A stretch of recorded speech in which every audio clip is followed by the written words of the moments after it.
Hello and welcome to the discussion room where we talk about the current issues affecting Malaysians. Today, we are diving into the TikTok ban, why it happened and how it affects different groups. Okay, so today we have a fantastic panel with us. First, Fatin, a teacher who supports the ban. Syaida, a student who agrees with the decision. Fakhri, another teacher who believes the ban is necessary. Elvyna, a young adult who disagrees. And Anis, an entrepreneur against the ban. And also Irham, a TikTok content creator who strongly opposes it. So, let's start with why TikTok was banned in the first place. The government cited concerns like misinformation, security risks, and the spread of harmful content. Fatin, as a teacher, why do you think this ban is necessary? I think it's one of the biggest problems is the sheer amount of time students spend on TikTok. Many of them admit to scrolling for hours, sometimes even during class. Instead of paying attention to lesson, they are glued to their phones, waiting for the next viral trend or funniest videos. This constant distraction prevents them from fully engaging with their studies. Even when they try to focus, their minds are already conditioned to expect quick, entertaining content, making it difficult for them to sit through lectures, read long passages, or complete assignments that require deep thinking. What about you, Shaida? I agree with you, Teacher Fatin. At first, I was upset, but I realized it's for the best. I used to spend too much time on TikTok, even when I had homework. The ban forces us to focus on real life instead of mindlessly watching videos. It is because many students easily get addicted and spend many hours scrolling instead of studying. How about you, sir? Well, that's a good point. Exactly. TikTok promotes short attention spans, making students less interested in books or deep learning. With the ban, it helps young people to regain their focus for studies rather than focusing on useless trends. How about you, Elvyna?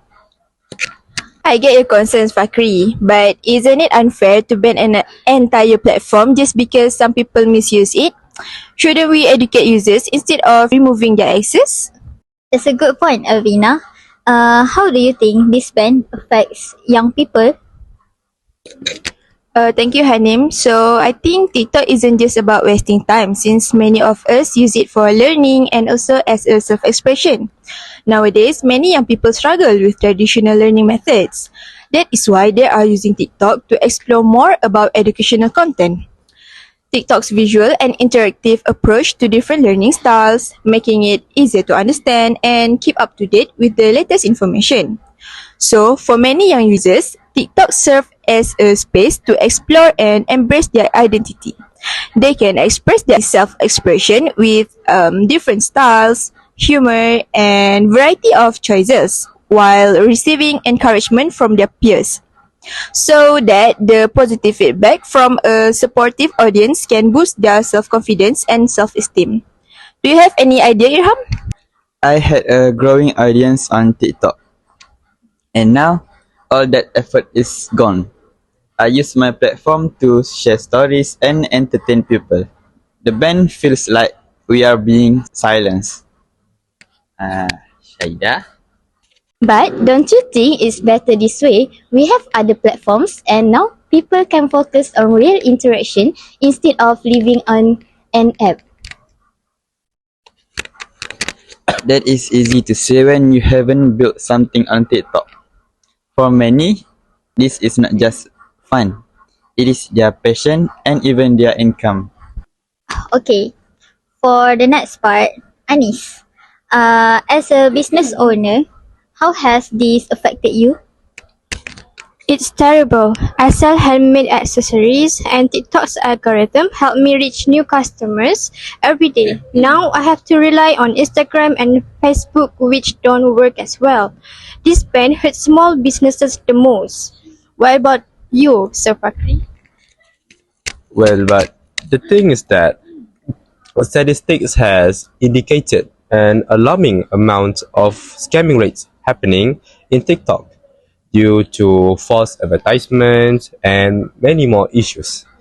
One of my family members who had bought a fridge for her family got scammed. Instead, she got a miniature keychain of it. But isn't it better to adapt, right? Since business should diversify their platforms instead of focusing on one. TikTok was the best free marketing tool for small entrepreneurs like me.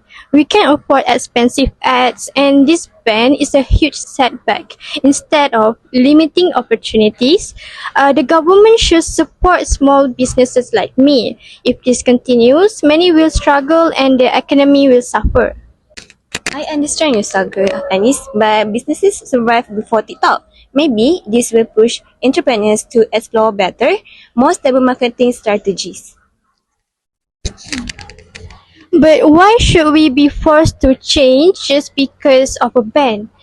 Small businesses like mine relied on TikTok to grow, and now we're paying the price for something that isn't our fault. The problem isn't the platform, it's how people use it. And instead of banning it, the focus should be on better regulations, not shutting down opportunities for entrepreneurs. That's a very great point, Anis and Fatin too. Thank you for the both of you. Now, the big question, should the government reverse the ban or keep it? Fakhri, what are your takes on this? So for me personally, I think we should keep it. The negative effect outweighs the benefits. Misinformation, addiction, and inappropriate content are easy to be accessed on TikTok. So how about you, Syaida, my student? I agree with you, sir. I support the ban. It's helping young people break free from social media addiction and also distraction from real life interactions. Students usually spend more time on TikTok than engaging in face-to-face interaction, which can weaken our bond. So how about you, Teacher Fatin? Yes, Shaina, instead of reversing the ban, the focus should be on teaching students how to use the internet responsibly. Actually, I completely disagree. The government should regulate, not ban. There are better ways to handle this issue without removing the whole platform. What do you think, Anis? Yeah, reversing the ban is the only fair solution. Small businesses are suffering and users should have the right to decide what they consume. The ban won't stop people. They will just use VPNs. This is a short-term solution that doesn't address the real issues. For the next part, we have already heard two strong sides. One in favor of the ban for its benefits in education and focus, and one against it, arguing for freedom and economic impacts. Let's do our final thoughts on this. One sentence each person. What is your message on the ban? Let's start with Fatin. Thank you, Haneem. The ban is necessary for the greater good. Education and focus matter more. What about you, Shaida? I agree with you, Teacher Fatin. Sometimes restriction help us break bad habits, and this is one of those times. How about you, sir? Well, keeping the ban ensures a healthier digital environment for young Malaysians. Okay, for me, instead of banning TikTok, the government should focus on regulating it to make the platform safer for everyone. What about you? So entrepreneurs like me are struggling because of this. The government needs to reconsider. I completely agree with Elvyna and Anis because banning TikTok won't solve anything. People will always find a way. Thank you all. So I think as a conclusion, we should not ban TikTok because it still brings good information and also good opportunities for entrepreneurs or content creators in this current economy. So thank you again for sharing your views. That's it for today's discussion. If you enjoyed this episode, follow us for more discussion on the current issues. Until next time, take care. Bye.